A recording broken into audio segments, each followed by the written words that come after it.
સરદાર કૃષિનગર દાંતીવાડા કૃષિ યુનિવર્સિટીના અંતર્ગત ચાલતા પશુ સંશોધન કેન્દ્ર કાંકરેજ ગાય માટે એક આદર્શ ઉત્તમ સંશોધન કેન્દ્ર પુરવાર થયેલ છે. છેલ્લા 25 વર્ષથી કાંકરેજ ગાય પર સંશોધન કાર્ય કરતા વૈજ્ઞાનિકોના અવિરત અને અથાગ પ્રયત્નોને કારણે એક સ્વપ્ન હકીકતમાં બદલાયું છે, જે દેશમાં અન્ય દૂધાળ ગાયોની સરખામણીએ વધારે દૂધ આપતી કાંકરેજ ગાયમાં રહેલ જનીનિક ક્ષમતાઓનું ઉદાહરણ પૂરું પાડે છે.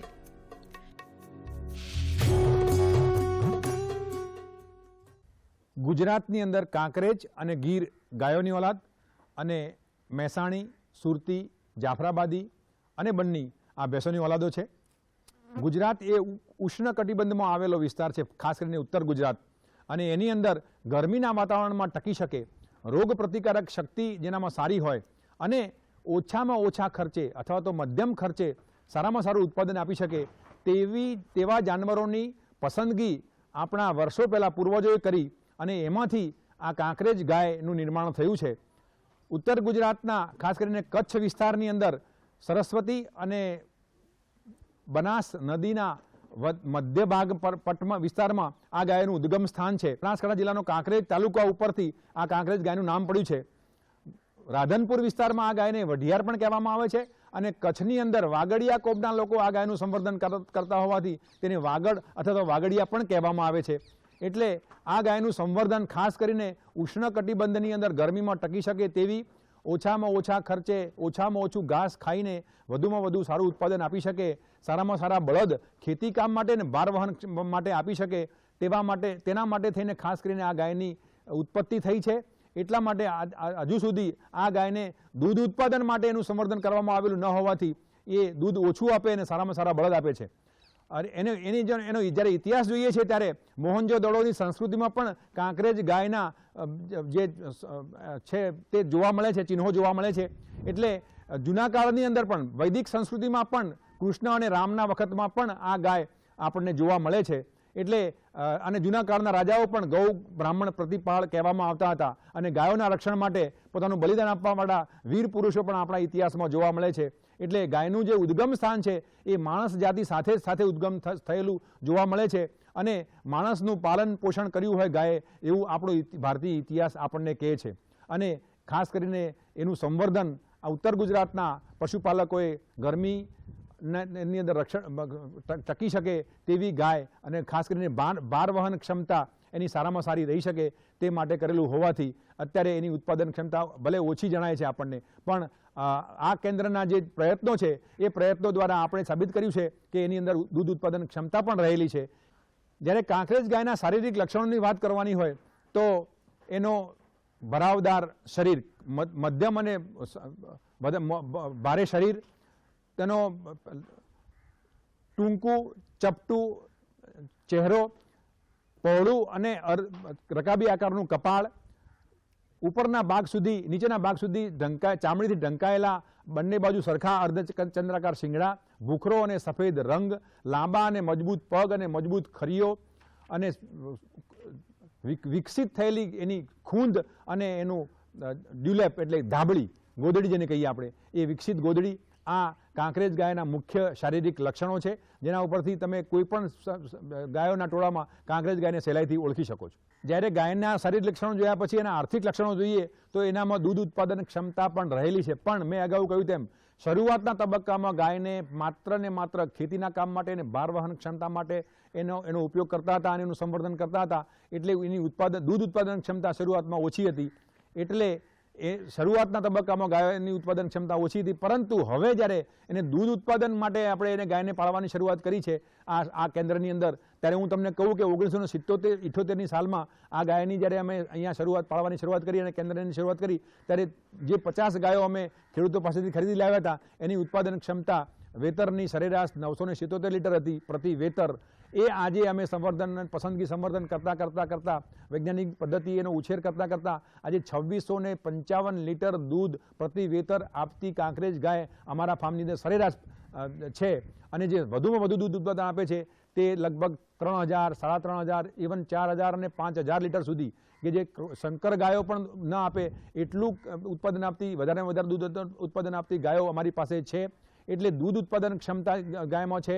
2 વિયાણ વચ્ચેનો ગાળો પણ આ નિયમિત વિયાતી ગાય હોવાથી લગભગ 12 થી 14 મહિના 2 વિયાણ વચ્ચેનો ગાળો. પ્રથમ વિયાણની ઉંમર લગભગ 40 થી 45 મહિના સુધીમાં આ ગાય પ્રથમ વખતે વિયાય છે. 2 વિયાણ વચ્ચેનો ગાળો પણ એનો સારો છે. વિયાયા પછી જાનવરને ફળવાનો જે સમય છે એ પણ લગભગ વિયાયા પછી 2 થી 3 મહિને કે વધુ 4 મહિના સુધીમાં ગાભણ થાય છે. અને દૂધની અંદર 4.5 થી 5.5% ફેટ હોય છે. એટલે આ આર્થિક લક્ષણોમાં જોવા જઈએ તો એનું સંવર્ધન દૂધ ઉત્પાદન માટે કર્યા પછીના 40 વર્ષના સંશોધનના પરિણામો સ્વરૂપે અમે કહી શકીએ કે માત્ર ને માત્ર ભારવહન અને ખેતીના કામમાં ઉપયોગી થવા ઉપરાંત એની અંદર દૂધ ઉત્પાદન ક્ષમતા પણ સારામાં સારી રહેલી છે.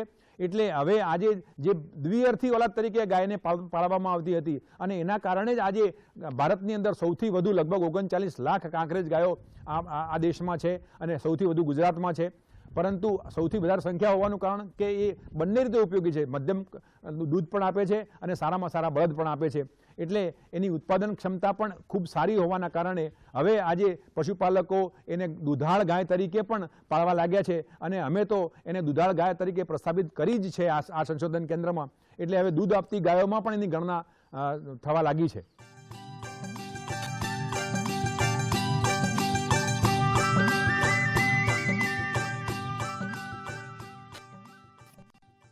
પશુ સંશોધન કેન્દ્રની સ્થાપના 1978માં સરકારે ગુજરાત સરકારે ખાસ કરીને કાંકરેજ ગાયને શુદ્ધ સ્વરૂપે જાળવી રાખવા માટે કરી હતી. અને આજુબાજુના વિસ્તારોમાં પશુપાલકો પાસેથી 50 ગાયો ખરીદી અને આ કેન્દ્રની સ્થાપના માર્ચ 1978માં કરવામાં આવી. તે વખતે આ ગાયનું સરેરાશ દૂધ ઉત્પાદન 50 ગાયોનું વેતરનું સરેરાશ દૂધ ઉત્પાદન 977 લીટર હતું. 2 વિયાણ વચ્ચેનો ગાળો લગભગ 18 થી 20 મહિના હતો. પ્રથમ વિયાણની ઉંમર લગભગ 1500 દિવસ હતી. આ પરિસ્થિતિમાં જ્યારે આ કેન્દ્રની સ્થાપના કરી ત્યારે આજે 40 વર્ષ પછી આજે પ્રથમ વિયાણની ઉંમર અમે લગભગ 1200 થી 1300 દિવસ સુધી લાવી શક્યા છીએ. 2 વિયાણ વચ્ચેનો ગાળો લગભગ 360 થી 410 દિવસ સુધી કરી શક્યા છીએ. દુધાળ દિવસો લગભગ 225 જેટલા હતા. એ દુધાળ દિવસો લગભગ 300ની આસપાસ 296 થી 298 દિવસ સુધી આવી શક્યા છે. દૂધની અંદર ફેટના ટકા 4.5 થી 5.5% સુધી દૂધની અંદર ફેટ જોવા મળે છે. અને આ રીતે એના આર્થિક લક્ષણોની અંદર સારામાં સારી પ્રગતિ કરી છે. વસુકીલા દિવસો પણ ખૂબ જ લગભગ ઘટાડી શક્યા છીએ. મેં અગાઉ કહ્યું એ પ્રમાણે ગાયની અંદર રોગ પ્રતિકારક ક્ષમતા કાંકરેજ ગાયની અંદર રોગ પ્રતિકારક ક્ષમતા ખૂબ જ છે. એને મોટા ભાગે કોઈ પણ પ્રકારના રોગ થતા નથી. ખાસ કરીને ઈતરડીનો તાવ, આંતરડાનો તાવ, જેને આપણે જોન્સ ડિઝીઝ કહીએ છીએ, તેવા પ્રકારના રોગો એમાં ઓછા થાય છે. ખરવા મવાની રસી અને ખાસ કરીને ગલસુંડાની રસી વર્ષમાં એક વખત આપવામાં આવે તો આ સિવાયના કોઈ પણ પ્રકારના રોગ, આવનો સોજો, આ પ્રકારના કોઈ પણ પ્રકારના રોગ બહુ ઓછા પ્રમાણમાં જોવા મળે છે, જૂજ પ્રમાણમાં જોવા મળે છે.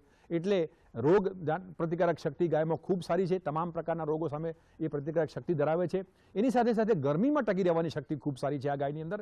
કે ગરમીની સમય ખાસ કરીને ઉનાળાની અંદર તમે જોશો તો ભેંસનું દૂધ પણ ઘટી જશે. એપ્રિલ, મે અને જૂન મહિનો આવે એટલે ભેંસનું દૂધ બહુ ઓછું થઈ જાય. એની સામે શંકર ગાયનું દૂધ પણ ઓછું થાય છે. એ સમય દરમિયાન ખાસ કરીને એપ્રિલ, મે અને જૂન અને જુલાઈ આ 4 મહિના દરમિયાન અમારા સંશોધનના પરિણામો એ સાબિત કરે છે કે કાંકરેજ ગાયમાં દુધાળ ગાયોની સંખ્યા પણ વધારે જોવા મળે છે અને દૂધનું પ્રમાણ પણ લગભગ 9 લીટર પ્રતિ દિવસ જોવા મળે છે. એટલે ઉનાળામાં જ્યારે દૂધની શોર્ટેજ ઊભી થાય છે, તંગી ઊભી થાય છે, તેવા સમયની અંદર કાંકરેજ ગાય સારામાં સારું દૂધ ઉત્પાદન આપી શકે છે. એટલે એ દ્રષ્ટિએ પણ એની ખૂબ જ અગત્યતા છે અને પશુપાલકોને ઉનાળામાં દૂધના સારા ભાવ પણ મળે છે અને સારું દૂધ પણ મળે છે. આ કેન્દ્રની અંદર આ ગાયની ઉત્પાદન ક્ષમતા સાબિત થયા પછી હવે ફિલ્ડ લેવલે ક્ષેત્રીય કક્ષાએ ગાયો જે આપણી છે એનું જે ઉત્પાદન ક્ષમતા ખૂબ જ ઓછી છે એ વધારવા માટે અમે પ્રયત્નો કર્યા છે. અને અમારી જે સારામાં સારી ગાયો છે લગભગ 3000 કે 4000 કે 5000 લીટર સુધી જે દૂધ આપે છે વેતરનું, એવી ગાયોના સાંડ પસંદ કરીને અમે અહીંયા લેબોરેટરીમાં એનું સિમેન્ટના ડોઝ બનાવીએ છીએ. અને એ સિમેન્ટના ડોઝ લગભગ આજે અમે ફિલ્ડની અંદર 5000 ગાયો આઈડેન્ટિફાય કરી છે ખેડૂતના ઘરે. ડીસા તાલુકો, લાખણી તાલુકો, ધાનેરા તાલુકો, દિયોદર તાલુકો, અને કાંકરેજ તાલુકો, આ તાલુકાઓની અંદર ખેડૂતોના લગભગ 4 થી 5 હજાર ગાયો અમે આઈડેન્ટિફાય કરી છે. અને એ ગાયોની અંદર આ જે ગાયો છે અમારી, એના જે સાંડ છે એનું સિમેન્ટના ડોઝ મૂકી અને લગભગ આજે અમારે 3,000 ગાયો વાછડીઓ જન્મી ચૂકી છે. એમાંથી લગભગ 200 થી 300 વાછડીઓ પ્રથમ ઉંમરે વિયાઈ પણ ગઈ છે, પહેલી વખત વિયાઈ છે, અને એનું ઉત્પાદન પણ શરૂ થયું છે. અને ખેડૂતોના જે પ્રતિભાવ છે એ જો જોઈએ તો એની માં કરતાં એની વાછડીનું પહેલા વેતરમાં દૂધ માં કરતાં લગભગ સવાયું કે દોઢું એને મળ્યું છે, અને એનો પણ એ રીતે ઉત્સાહ વધ્યો છે. એટલે જે ઓલાદ સુધારાનું કામ હવે અમારે કરવાનું છે એ અમે મોટા પાયા ઉપર શરૂ કર્યું છે, અને એમાં ખૂબ જ સારા પરિણામો અમને મળ્યા છે. એટલે અમે એવું ઈચ્છીએ છીએ કે બનાસકાંઠાની અંદર રહેલી લગભગ 6.5 લાખ કાંકરેજ ગાયો છે, એ ગાયોને જો આ ઉત્તમ પ્રકારના સાંડથી એનું સંવર્ધન કરવામાં આવે અને બીજી પેઢીએ જે વાછરડી તૈયાર થાય એ વાછરડી એના માં કરતાં લગભગ સવાયું કે દોઢું ઉત્પાદન આપે તો ખેડૂતોની જે આવક છે, આર્થિક આવક છે, એ લગભગ 1.5 કે 2 ગણી આપણે કરી શકીએ. અને ખરેખર જે આશયથી જે આ કેન્દ્ર શરૂ કરવામાં આવ્યું હતું એ આશય સંપૂર્ણતઃ સિદ્ધ થઈ શકે એવી અમારી ચોક્કસપણે માનવું છે.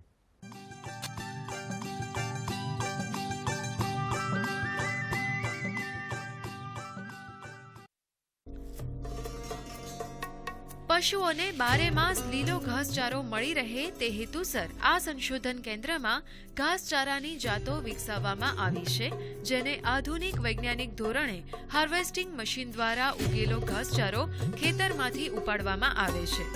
જ્યારે એક અન્ય સાધન વિકસાવવામાં આવ્યું છે, જેના દ્વારા ખેતરમાંથી ઘાસચારો કપાઈને ટુકડા થઈ ટ્રોલીમાં સીધા ભરાઈ જાય છે, જેમાં મજૂરોની જરૂરિયાત ઓછી રહે છે. જે ઘાસચારાના ટુકડાઓનું પશુઓને ગમાણમાં વિતરણ કરવામાં આવે છે. ગાયના ખોરાકની મેં જ્યારે વાત કરી તેમ આ ગાયનો ખોરાક ખૂબ જ ઓછો છે, અને ઓછા ખોરાકથી વધુમાં વધુ દૂધ આપવાની પહેલી ક્ષમતા છે એ આ ગાયનો મોટામાં મોટો ગુણ છે. દિવસનું લગભગ 20 થી 30 કિલો લીલો ચારો, 4 થી 5 કિલો સૂકો ચારો, 1 કિલો શરીરના નિભાવ માટે દાણ વત્તા દૂધ ઉત્પાદનના 40 થી 50% દાણ તમે એને આપો તો એની ક્ષમતા પ્રમાણે વધારેમાં વધારે સારું દૂધ આપી શકે છે. દૂધની અંદર ફેટના ટકા પણ એમાં થોડો ઘણો સૂકો ચારો વધારે મળતો જાય તો દૂધના ફેટના ટકા પણ જાળવી શકે છે. અને ખાસ કરીને હવે જ્યારે સૂક્ષ્મ તત્વોની ઘાસચારામાં ઉણપ ઊભી થઈ છે ત્યારે આ ગાયને 30 થી 50 ગ્રામ મિનરલ મિક્સર, સારી ક્વોલિટીનું મિનરલ મિક્સર પણ આપવામાં આવે અને નિયમિતપણે દિવસમાં 5 થી 7 વાર પાણી આપવામાં આવે દુધાળ ગાયને, તો એની જે ઉત્પાદન ક્ષમતા છે એ પૂરેપૂરી ક્ષમતા પ્રમાણે આપણે ઉત્પાદન મેળવી શકીએ છીએ. જ્યારે ઘાસચારાની વાત કરીએ છીએ ત્યારે ઘાસચારો હંમેશા કાપેલો એને ટુકડા કરીને નાના ટુકડા કરીને ગામડામાં નાખવામાં આવે તો જેટલો ચારો ખેડૂત મિત્રો તમે તમારા ગાયને નાખશો એટલો બધો જે ગાય ખાશે એના પેટમાં જશે તો એ ઉત્પાદનમાં આવશે. એટલે ટુકડા કરીને ઘાસ નાખો અને દિવસમાં 2 થી 3 થી 4 થી 5 વાર એને ઘાસચારો નીરો, 4 થી 5 થી 7 વાર પાણી આપો અને ટુકડા કરીને લીલો અથવા સૂકો ચારો આપો તો ઘાસચારાનો બગાડ અટકે અને એની ઉત્પાદન ક્ષમતા મુજબ ઉત્પાદન આપી શકે. વધુમાં બીજું અગત્યની વાત એ છે કે જાનવર વિયાયા પછી 60 દિવસથી માંડી અને 90 દિવસ એટલે 2 થી માંડીને 3 મહિના દરમિયાન આ તમારું જાનવર જો ગાભણ થઈ જાય, તમારી ગાય 3 મહિના સુધીમાં ગાભણ થાય વિયાયા પછી, તો એ 12 મહિને વિયાય. તમારું જાનવર દર વર્ષે એક વખત વિયાય તો જ તમને આર્થિક રીતે પોસાય. જો 2 વર્ષે એક વખત વિયાતું જાનવર કોઈ દિવસ ખેડૂતને આર્થિક રીતે પોસાઈ શકે નહીં. એટલે એનો 2 વિયાણ વચ્ચેનો ગાળો છે એ કંટ્રોલ કરવા માટે, એને સીમિત રાખવા માટે એની વિયાયા પછી ગાભણ થવાની જે સમયગાળો છે એને કંટ્રોલ કરવામાં આવે તો તમે તમારું પશુપાલન જે છે એ દૂધ ઉત્પાદન નફાકારક રીતે મેળવી શકો. દૂધની મૂલ્યવર્ધનની જ્યારે વાત કરીએ છીએ ત્યારે દૂધ જે છે ગાયનું, એ મેં કહ્યું એમ ગાયનું દૂધ માણસ જાત માટે અમૃત છે, એ તો મેં પહેલાં કહ્યું. એટલે એની અંદર જે તત્વો છે અને એની અંદર જે ક્ષમતા છે એ તો આ પુરવાર થઈ ચૂકી છે વર્ષોથી, પેઢીઓથી.